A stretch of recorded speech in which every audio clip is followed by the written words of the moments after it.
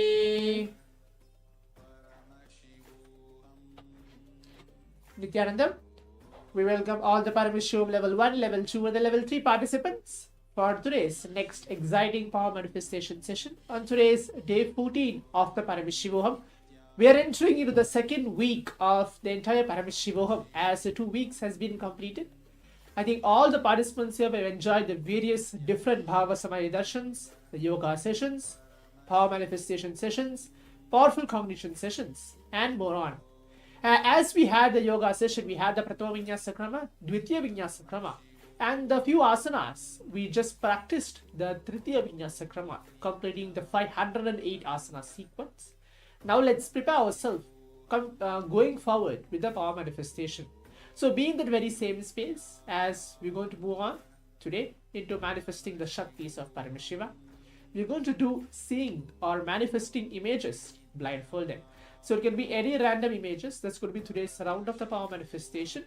I think in the previous days, in the previous rounds and days of the Paramashivoham program, the first power manifestation session, we went through seeing colors blindfolded, shapes blindfolded, identifying letters, identifying selected letters, and reading 3-letter words, and then 4-letter words with the images.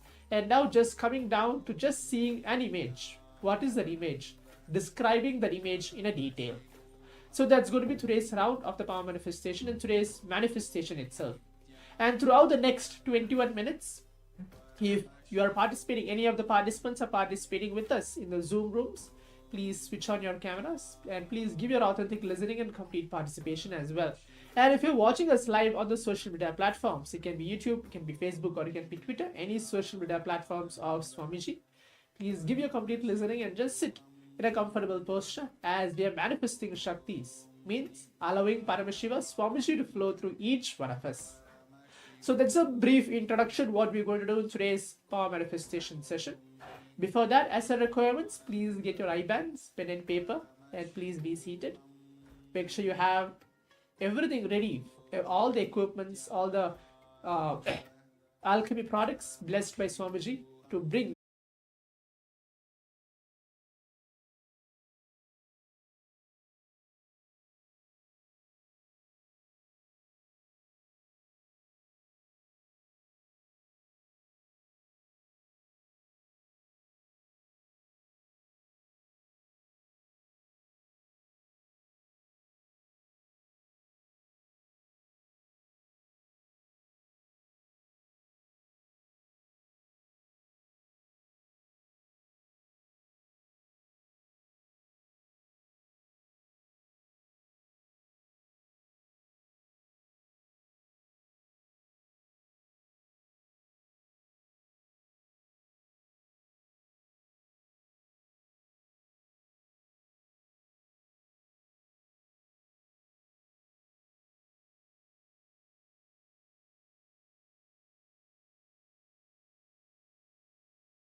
Nithyanandam.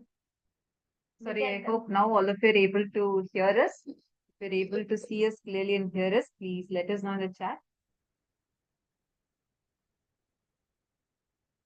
Sorry for the technical glitch.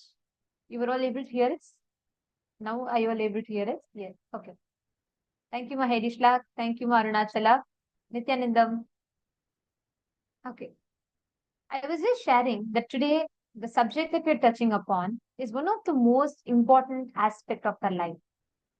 Because throughout our life, we navigate through so many different roles that we play. Right from being someone's, daughter or a son, to being someone's sister, brother, or becoming someone's friend. Then you are someone's student. Then you become someone's employee or a boss or a colleague or a co-worker. Then you become someone's husband or a wife. Then you become someone's mother or a father. And there are so many relationships, sister-in-law, this, that. We play so many relationships in life as we grow. And our life is made up of all these roles that we play, and we want to be perfect in all of these relationships in life. But how do you really navigate through all these relationships in the most conflict-free manner? How do you present yourself through those relationships in the most blissful and conflict-free manner? How do you experience that? How can you tap into that sweet, blissful space in a relationship where you or the other person support each other only to the path goal of enlightenment? Especially today, with hashtag couple goals, there's so many definitions, so many things that social media pressurizes on us. We all have different definitions and notions of what a relationship should be. A perfect mother, how it should be. A perfect father, how it should be. How should a perfect couple be? But between all these so-called perfections, there's already a gap that is created, and it is like more a dream versus reality kind. But actually, it is possible to experience the happily ever after. And it will not even be a happily ever after, it will be happily ever from now. Because this moment onwards, you can decide to experience that. That secret is what we are going to be learning today. Today's day is going to be filled with techniques, processes, and meditations, how you can awaken that true love and fulfilling relationships in you. So first, let us understand how our parallel universe, because all relationships in life is about experiencing oneness, ultimately, correct? Now, our parallel universe existence in Janaloka is based on this experience of oneness. What is it? How do we experience that oneness? Let us learn about it now. Let us understand Janaloka in the first session.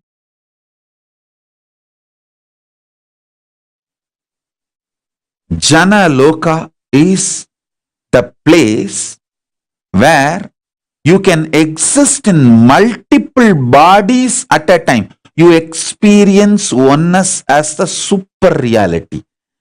Anyone who experiences Jana Loka loses all forms of violence and fear, because you exist in everyone. Jana Loka is centered on oneness expanded into multiple beings. Listen, if you are experiencing oneness, it is Mahar Loka. If you are experiencing oneness during the multiple expression, even though there are many people, but you are in all of them, that is Jana Loka. Even if you listen to these powerful cognitions, you will be irreversibly empowered.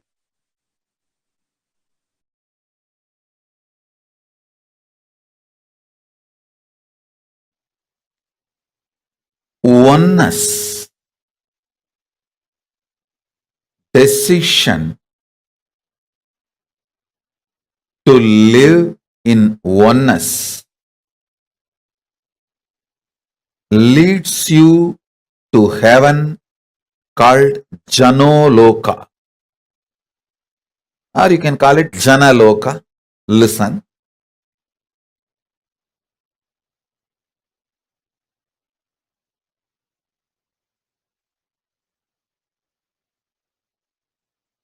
I'll give you this example. If you feel you should be given food with love, compassion, do same to others. If you feel, even if you feel like taking marijuana, cocaine, drugs, alcohol, people around you should be ferocious and not to give you that, protect you. Do the same to others. If you feel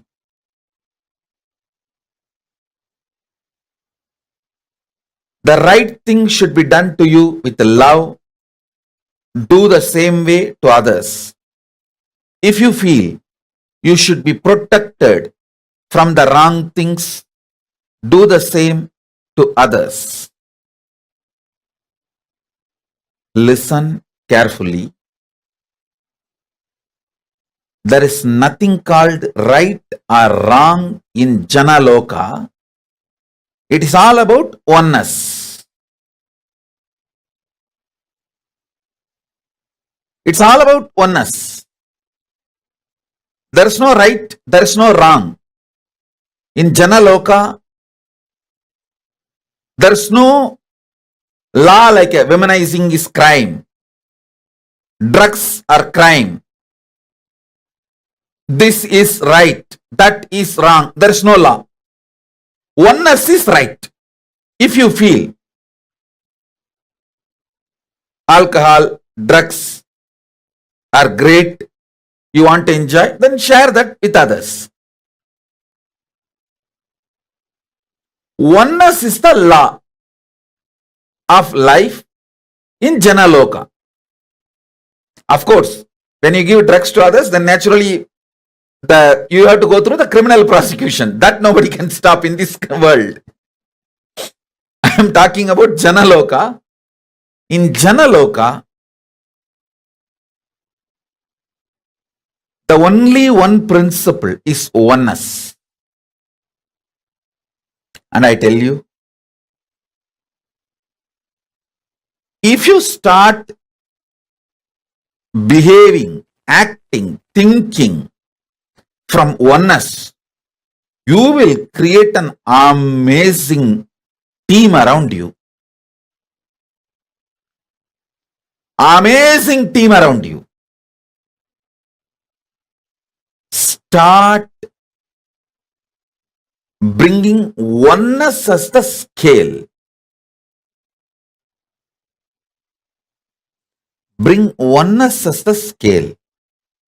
I tell you, you will develop an amazing Janaloka around you. Amazing Janaloka around you.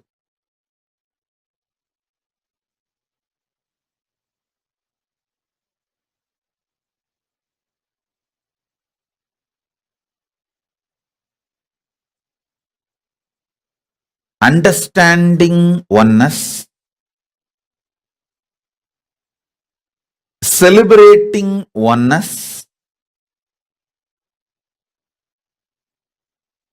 wherever you can't implement oneness due to the law of the land, making it clear to people around you, hey, this is what is oneness as far as I understand. That's what I do to my body, myself. But the law of the land requires this. I wanted to tell you clearly upfront. Even if you start making things clear, you will develop an amazing team around you.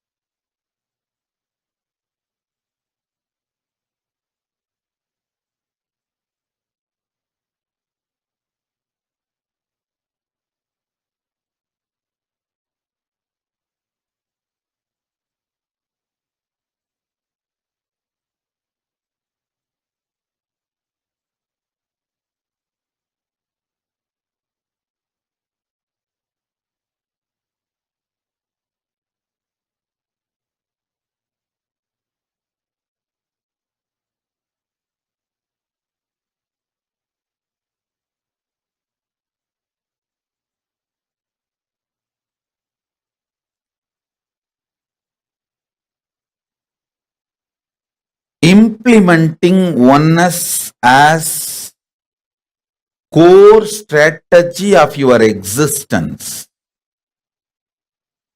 makes you to go to Janaloka and makes the Janaloka manifest around you.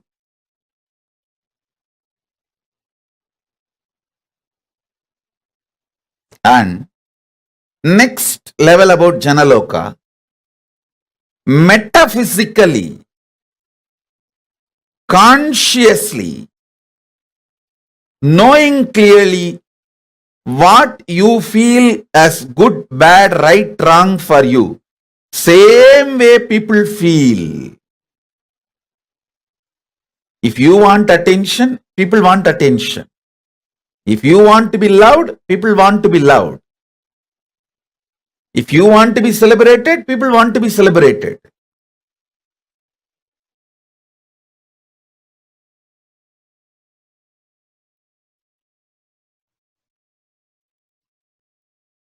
Janaloka means where billions of beings exist in complete sync. All of them are in the state of Advaita. All of them feel one with each other.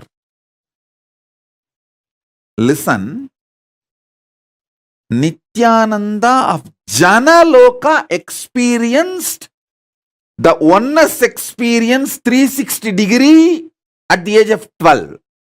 If you know what I experienced, what I describe as first enlightenment experience, that 360 degree, I felt I am alive. How much I am alive in the skin, the same level I am alive in the stone, plants, everything around me. After that, I could not even pluck a grass. Even for puja, I will only take the part of the grass, leaving the grass to live. Only one part I will take it and offer it for puja. I cannot uproot a grass.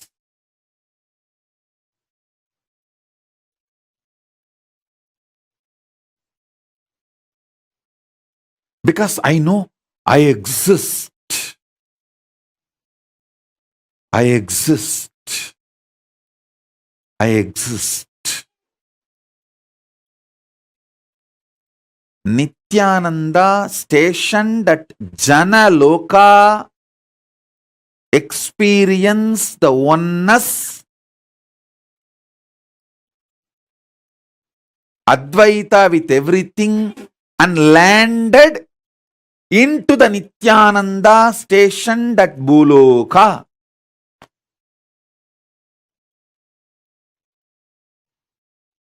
Arunachala hill is connected to the whole, all 14 lokas. He is 14 loka. Embodiment of 14 loka, Paramashiva.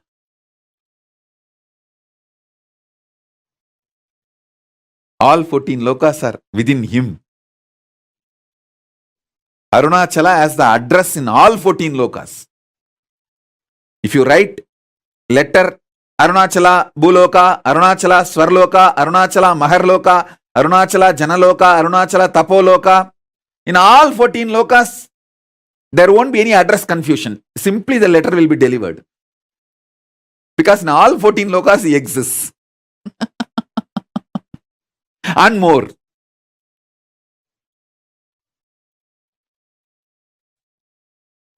Because he is the Linga. He is the Linga. Not just Sangha. Listen. Kailasa is Sangha. I am not disrespecting Kailasa. I am giving you the understanding. Kailasa is Sangha. Arunachala is Linga. Paramashiva himself, deity,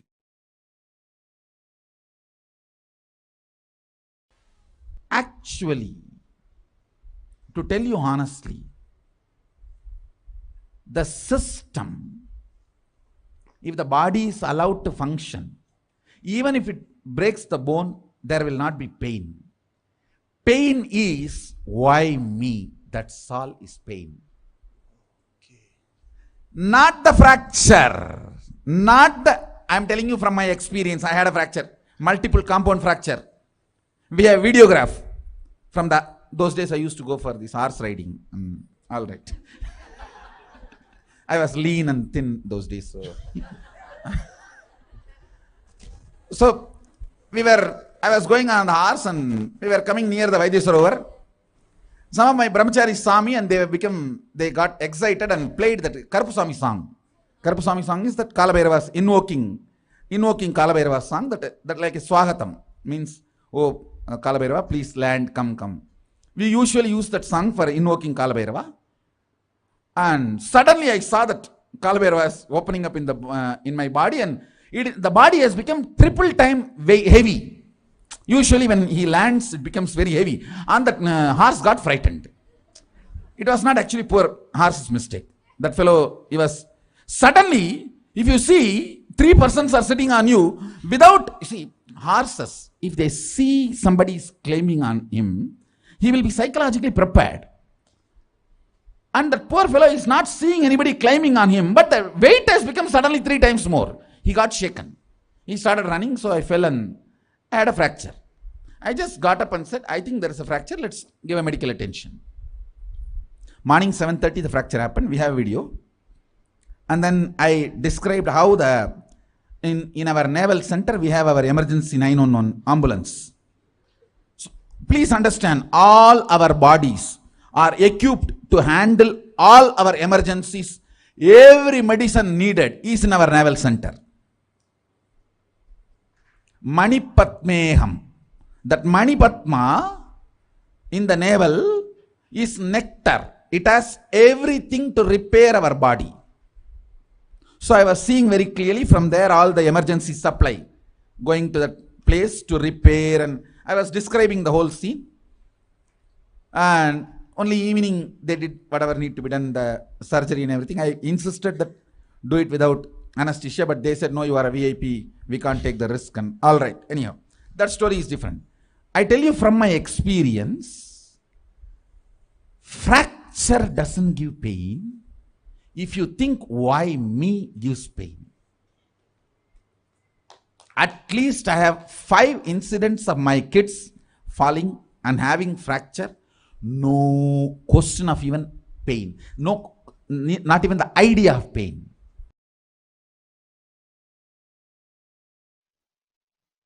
When I say, hey, you can have 25 independent, intelligent energies. You can make 25 independent power manifestations at a time. If you feel one with it, if you are vibrating with it, if you feel, yeah, when I can do third eye and make the Atmalinga stand erect, all these 2-3 things at a time, I can do 25 power manifestation at a time. If you vibrate with it, you are in oneness with me. We both are meeting in Jana Loka.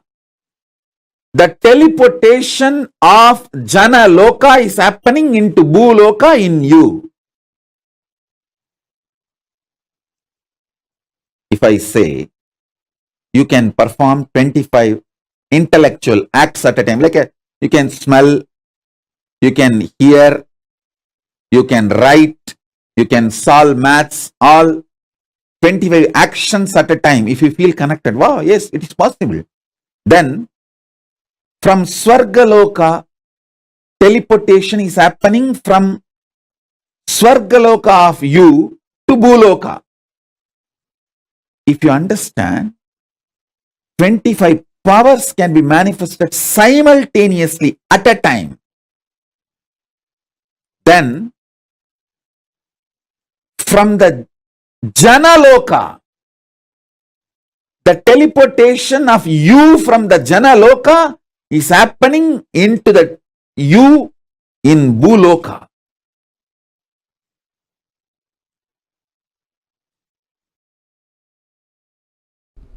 If this consciousness can move these hands, why not the air next to the hands? Why not the stone next to the air? Why not the hill next to the stone? The powerful cognitions have started manifesting. And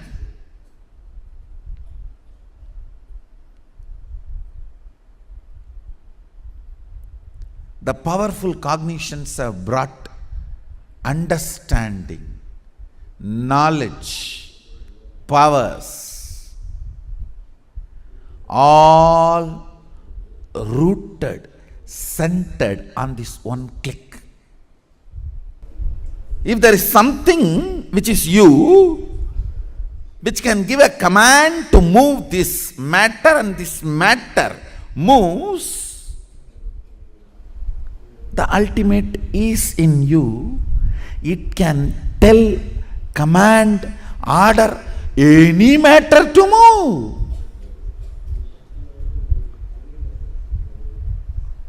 Understand? The moment you decide, it can command any matter to move, manifesting Shaktis starts.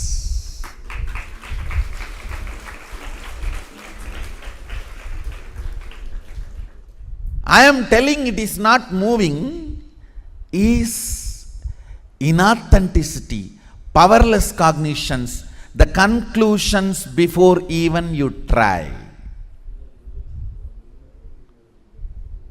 Have you told this board to move and it did not move?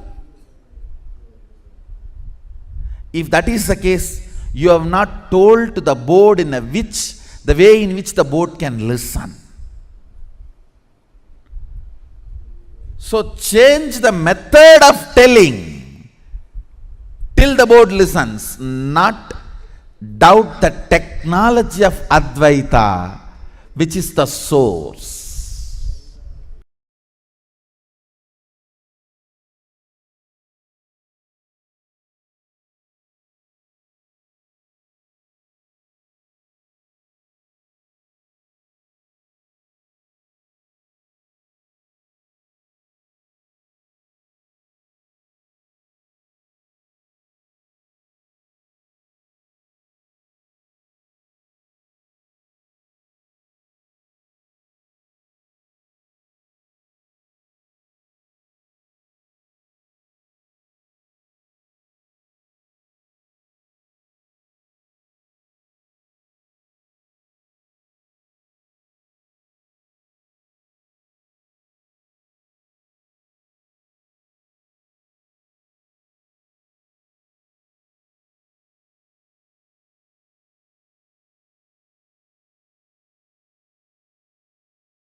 Namah Shivaya, Om Namah Shivaya, Om Namah Shivaya, Om Namah Shivaya, Om Namah Shivaya, Om Namah Shivaya, Namah Shivaya, Namah Shivaya. Gangadhara Lingeshwara Shambho Mahadeva, Gangadhara Lingeshwara Shambho Mahadeva, Gangadhara Lingeshwara Shambho Mahadeva, Gangadhara Lingeshwara Shambho Mahadeva, Jatadhara Jambulingeshwara Om Namah Shivaya, Jatadhara Jambulingeshwara Om Namah Shivaya.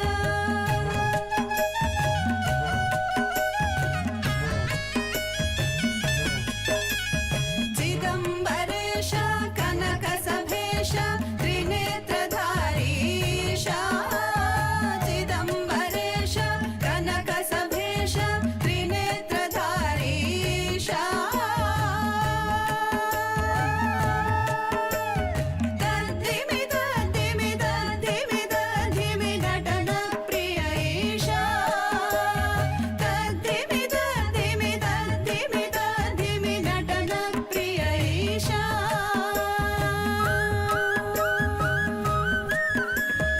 Om Namah Shivaya, Om Namah Shivaya, Om Namah Shivaya, Om Namah Shivaya, Namah Shivaya, Namah Shivaya.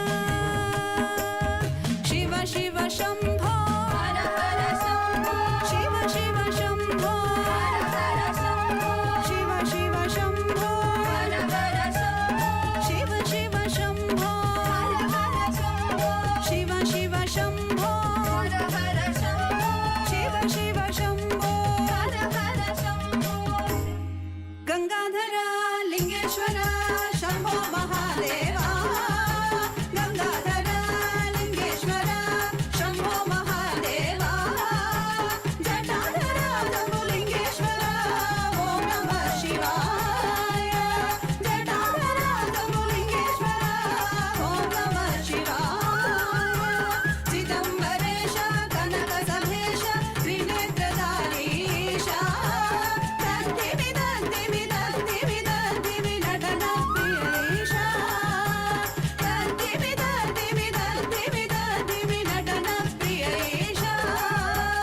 Om Namah Shivaya, Shiva Shiva Shambho, Hara Hara Shambho, Shiva Shiva Shambho, Hara Hara Shambho, Shiva Shiva Shambho, Hara Hara Shambho, Shiva Shiva Shambho, Hara Hara Shambho, Shiva Shiva Shambho, Hara Hara Shambho, Shiva Shiva Shambho, Hara Hara Shambho, Shiva Shiva Shambho, Hara Hara Shambho, Shiva Shiva Shambho, Hara Hara Shambho,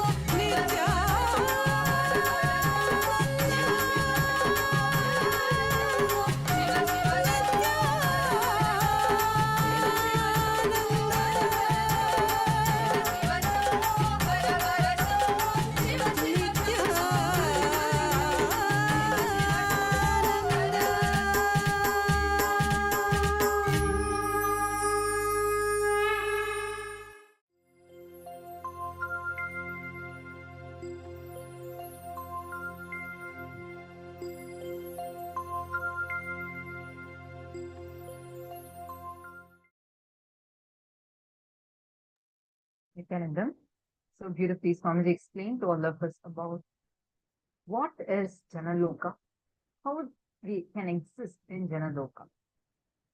Swamiji explained how Janaloka is a place where we can exist in multiple bodies at the same time, where oneness is not just a reality, but you can experience oneness as a super reality. Anyone who experiences this state, the Janaloka, loses all forms of violence and fear. because you know you exist in everyone. That at that time you can exist in multiple bodies. Absolutely no conflict, no protest, no fight. It's a high conscious existence without patterns. There's no patterns, there's no habits. There is no traffic rules. And there is no accidents. It's a conflict free system.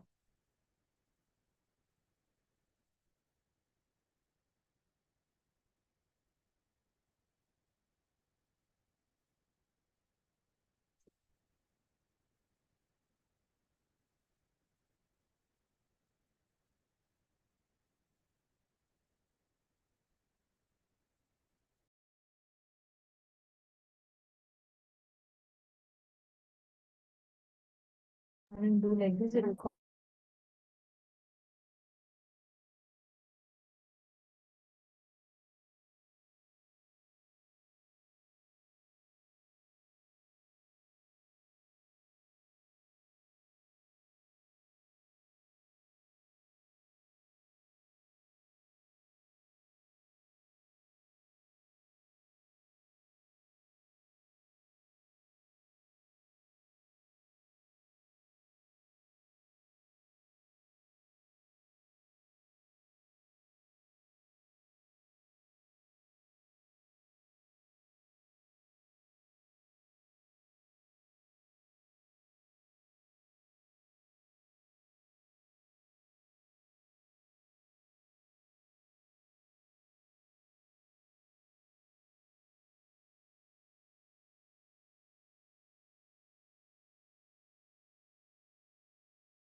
Janaloka is a space where there's absolutely no conflict, conflict free system.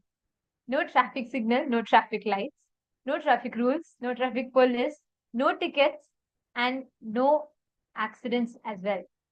It is the place where one being functions through multiple bodies. I think it is incognizable even for many of us today, right? The way we look at it, we're like, what? How is it possible? How can multiple beings exist with one consciousness? We all have, right? We all have 25 consciousness in one head. But Swamiji has one consciousness through 25 heads. It is everyone simultaneously, spontaneously functions with one same intelligence. Every one of us that are sitting here, that are experiencing the initiation study, we're all glimpsing one bit of oneness. But actually, when you start living that Advaita, right, with the people around you, that experience is altogether different because the space of Advaita is so beautiful. That is what Janaloka is all about. That space of Advaita, what you manifest.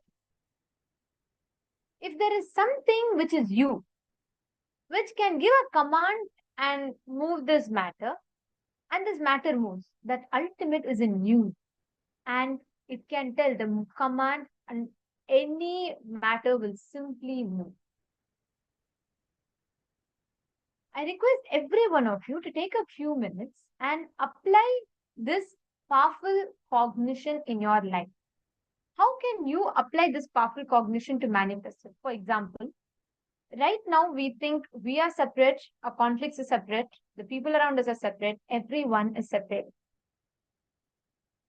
Everyone that are sitting here are here to experience that ultimate, that oneness. And how do you manifest that oneness? By applying this powerful cognition. Now, with this powerful cognition, I request every one of you here to sit and manifest the power of consciousness over matter. Somebody is given the precise, powerful cognition. The ultimate is in you because the command of the ultimate, the matter in front of you moves. The object is moving. Sit with that decision in your inner space and decide to start manifesting. I request all of you to get an object. We will now have one of our balasins joining all of us, and she'll be guiding all of us through the power of consciousness over the matter. Please bring an object and keep any object on the ground. You can keep a water bottle on the ground, keep it inverted. Power over the matter. I request all of you to please bring an object.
Yes, Nityananda.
Yes, Nityanandam everyone. Sorry for the technical glitch. I hope all of you are ready and excited for this power manifestation session. As Nityanandita said, today we are going to manifest the power of consciousness over matter. So are all of you ready with your objects? Can I see a quick thumbs up or a message in the chat section?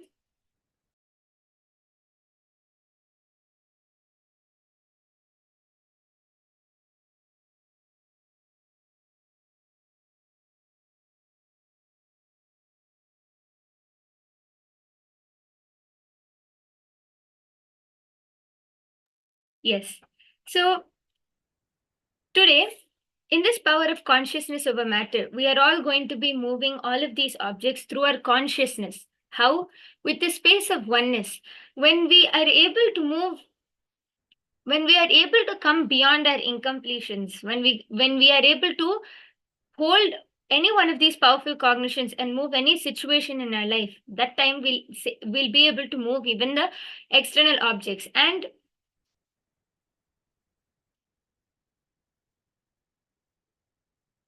not only that, this power of consciousness over matter is actually very simple. All you need is to establish that space of oneness with Swamiji. When you're in that space of oneness, automatically you will feel, you will, just like how we are able to move our hand at your will, how you can move your leg at your will, how you can move your head with your will, just like that you'll be able to move any of the objects around you through your will. So I hope all of you are ready with your objects. Now we can enter into the first round. I request all of you to place your water bottle or your object in front of you. Keep the object in front of you, and you can mark the spot where you can mark the spot where you have kept it so that you'll be able to see when it moves. Please take a few moments and do this.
Yes.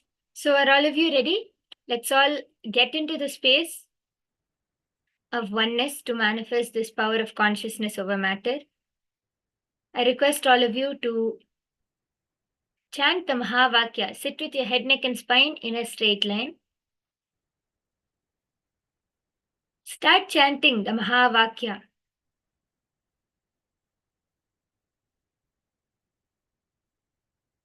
Connect to Swamiji.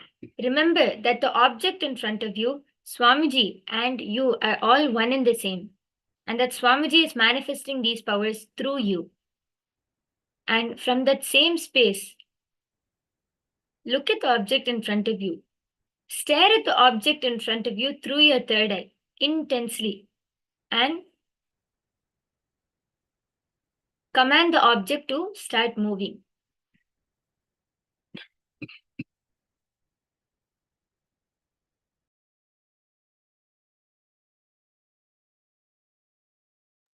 Command the object in front of you to start moving. And the first round starts now. So I request all of you to intensely chant the Mahavakya. If any of you have any doubts, questions, please feel free.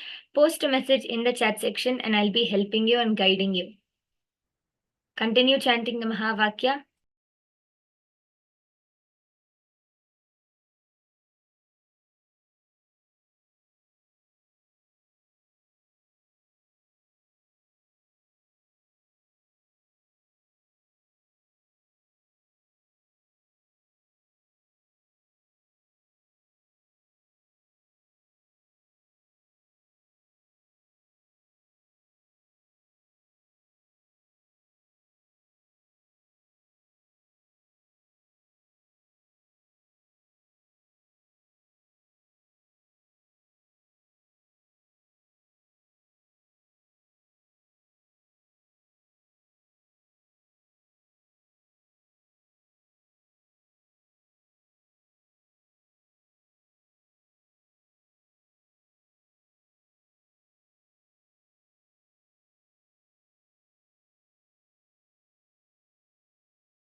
Stare at the object in front of you intensely through your third eye. Continue chanting the Mahavakya.